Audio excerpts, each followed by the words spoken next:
Hello दोस्तों, मैं हूं ओमकार आदर्श और आप देख रहे हैं हमारा यूट्यूब चैनल देहाती किस्सा।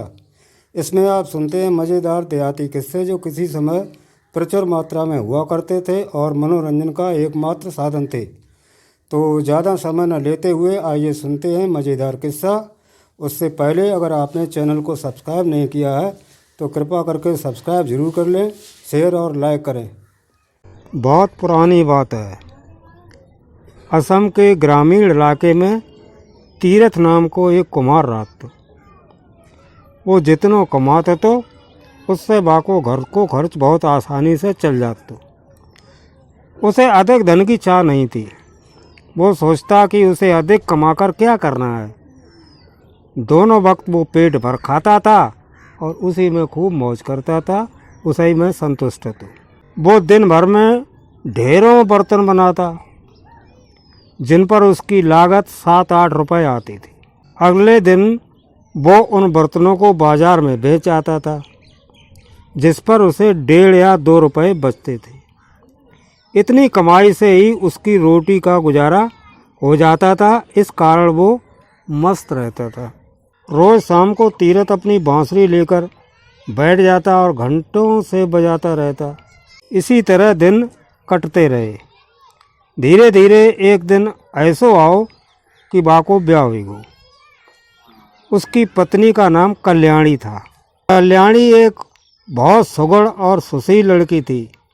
वो पति के साथ पति के काम में खूब हाथ बटाने लगी। वो घर का काम भी खूब मन लगाकर करती थी। अब तीरथ की कमाई पहले से ज़्यादा बढ़ गई। इस कारण 2 लोगों का खर्च आसानी से चलन लगू। तीरथ और कल्याणी के पड़ोसी जे देखकर जलत थे। वे दोनों इतने खुश क्यों रहते हैं। दोनों दिन भर मिलकर काम करते थे। तीरथ पहले की तरह शाम को बांसुरी बजाता रहता था और कल्याणी घर के भीतर बैठी कुछ गाती गुनगुनात रहती थी। एक दिन कल्याणी तीरथ से बोली, तुम जितना भी कमाता हो वो रोज़ खर्च हो जाता। हमें अपनी कमाई को कुछ हिस्सा बचा के रखना चाहिए। इस पर तीरथ बोलो, हमें ज़्यादा कमा करके क्या करवे। ईश्वर ने हमको इतना दिया है, हम इसी में खूब संतुष्ट हैं। चाहे छोटी ही सही, हमारा अपना घर है। दोनों वक्त हम पेट भरकर खाते हैं और हमें क्या चाहिए।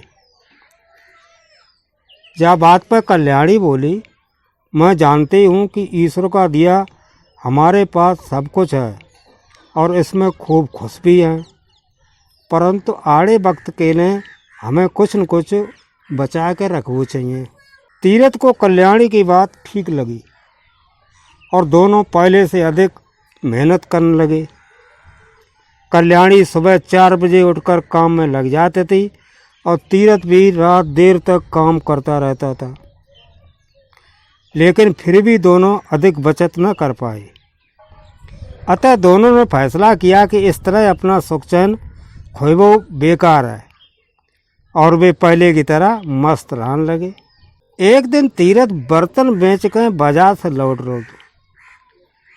शाम को झुटपुटो ही गो तो वो थकियो गो तो सो धीरे धीरे खेत में होत वो आए रहो तो सो अचानक बाकी निगाह एक मखमली थैली भी चली गई। लाल रंग की मखमली थैली आती सो बाने बार उठाए के देखी तो वो ताज्जुब परियो। थैली में चांदी के सिक्के भरे थे। तीरथ ने सोचा कि यह थैली जरूर किसी की गिर गई है। जिसकी थैली हो उसे दे देनी चाहिए।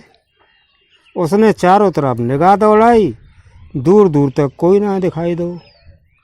उसने ईश्वर का धन्यवाद समझकर, इनाम समझकर थैली उठाए ली और घर ले आओ। अब घर आए के तीरथ ने कल्याणी को सब कस्या कह सुनाओ।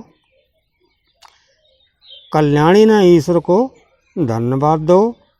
तीरथ बोला, तुम कहती थी कि हमें आड़े समय के लिए कुछ बचाए कर रखना चाहिए, सो ईश्वर ने ऐसे आड़े समय के लिए हमें उपहार दो है।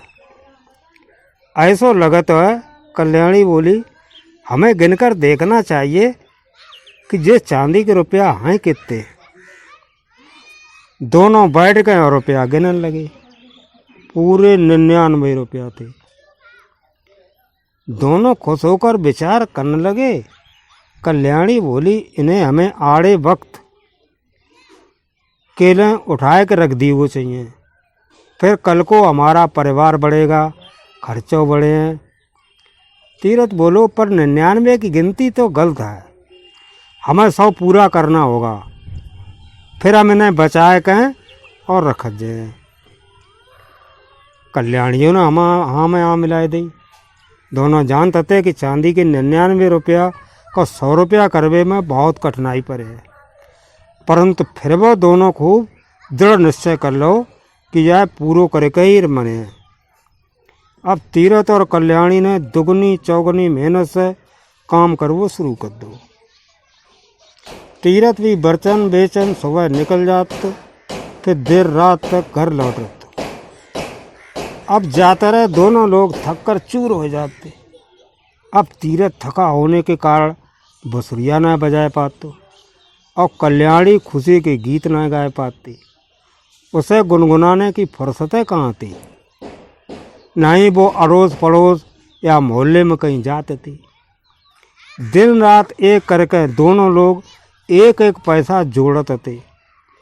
इसके लिए उन्होंने 2 वक्त के स्थान पर एक वक्त को भोजन करवो शुरू कर दो। लेकिन चांदी के 100 रुपये पूरे ना हो रहे थे। ऐसे ही 3 महीना बीत गए। तीरथ के पड़ोसी खुसर पुसर करने लगे कि इनके यहाँ जरूर कोई परेशानी है, जिसकी वजह से ये दिन रात काम करते हैं और थके थके रहते हैं। किसी तरह 6 महीना बीतने पर उन्होंने 100 रुपये पूरे कर लिए। अब तीरथ और कल्याणी को पैसे जोड़ने का लालच पड़ चुका था। दोनों सोचने लगे कि 100 से क्या भला होगा, हमें 100 और जोड़ने चाहिए। अगर 100 रुपये और जुड़ गए तो हम कोई व्यापार शुरू कर दिए और फिर हमारे दिन सुख से बीतने लगे। उन्होंने आगे भी उसी तरह की मेहनत जारी रखी। इधर पड़ोसियों की बेचैनी बढ़ जाती। एक दिन पड़ोस की रम्मो ने फैसला किया कि वो कल्याणी की परेशानी को कारण जान कर रहे हैं। सो वो दोपहर को कल्याणी के घर जाए पहुंची। कल्याणी बर्तन बनाने में तल्लीन थी, व्यस्त थी। रम्मो ने इधर उधर की बातें करने के बाद कल्याणी से पूछिए लो, बहन पहले जा बताओ, तुम रोज मधुर मधुर बढ़िया बढ़िया मीठे मीठे गीत गाती थी, आजकल तुम्हारे भी गीत सुनाई नहीं देता। कल्याणी ने कह के बात टालने की कोशिश करी और अपने काम में लगी रही, परंतु रम्मो का मानने वाली थी। वो बात को घुमाए के बोली, आजकल बहुत थक जाती हैं, कहो तो मैं तुम्हारी मदद कर देवें। कल्याणी थकी तो आती है, प्यार भरे शब्द सुनकर पिघल गई और बोली, बहन मैं सचमुच बहुत थक जाती हूँ, अब क्या करें। बड़ी मुश्किल से 100 रुपया पूरे कर पाए। का मतलब? रम्मो कल्याणी से बोली। तो कल्याणी ने वह पूरो किस्सा तो सो बताए दो। रम्मो ने कही, बहन तुम दोनों तो गजब के चक्कर में पड़ गए हो, तुम्हें जा चक्कर में पड़वे ही ना चाहिए, तो ये चक्कर आदमी को कहीं को ना छोड़त। कल्याणी ने आश्चर्य से पूछी, तुम किस चक्कर की बात कर रही हो? अरे हमारी तो कुछ समझे में ना आता। अरे बहन, जो 99 को चक्कर है, जा चक्कर में फंस गए फिर आदमी कबू सुखी न रात। और रम्मो होती इतनी कह के अपने घर चली गई।